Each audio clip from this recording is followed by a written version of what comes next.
నమస్కారం. Telangana DSC aspirants ప్రతి ఒక్కరికి గుడ్ న్యూస్. ఏంటి అంటే చాలా కాలం నుండి తెలంగాణ బుక్స్ చేయమని చెప్పేసి మెసేజ్ పెట్టడం జరిగింది. మీ యొక్క మెసేజ్లని పరిగణలోకి తీసుకుని టెక్స్ట్ బుక్ల నుండి బిట్ మిస్ అవ్వకుండా ప్రిపేర్ చేయడం జరుగుతుంది. అందులో భాగంగానే ప్రతి లెసను 1 by 1 నేను వెరిఫై చేసుకుంటూ వస్తున్నాను. ఫస్ట్ థర్డ్ క్లాస్లోని ఫస్ట్ లెసన్ EVS విభాగం నుంచి కుటుంబం. ఇది థర్డ్ క్లాస్ ప్లేలిస్ట్లో అందుబాటులో ఉంది. ఈ లెసన్ను వెరిఫై చేస్తే తెలంగాణ టెక్స్ట్ బుక్లోని కేవలం 2 పాయింట్లు మాత్రమే మీకు యాడ్ అయ్యాయి. ఆ ఫస్ట్ లెసన్ సంబంధించి ప్లేలిస్ట్లో మీరు చూడండి. ఆ 2 పాయింట్లు ఏమి యాడ్ అయ్యాయి అన్నది ఇప్పుడు చెప్తాను.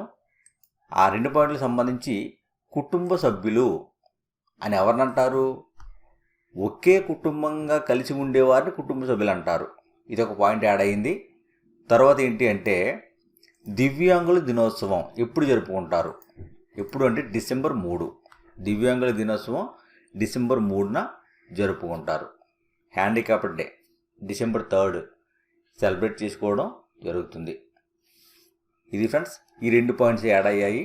ఇప్పుడు EVS విభాగం నుంచి సెకండ్ లెసన్ చూసినట్లయితే EVS సెకండ్ లెసన్ ఏంటి అంటే ఎవరు ఏం పని చేస్తారు?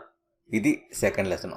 ఈ లెసన్ గురించి చూసినట్లయితే కుటుంబ సభ్యులు ఒకరికి ఒకరు పనిలో సహాయం చేసుకోవడం వల్ల కలిగే లాభం ఏంటి అని చూసినట్లయితే పని సులువు అవుతుంది, ఒకరిపై ఒకరికి ప్రేమాభిమానాలు కలుగుతాయి.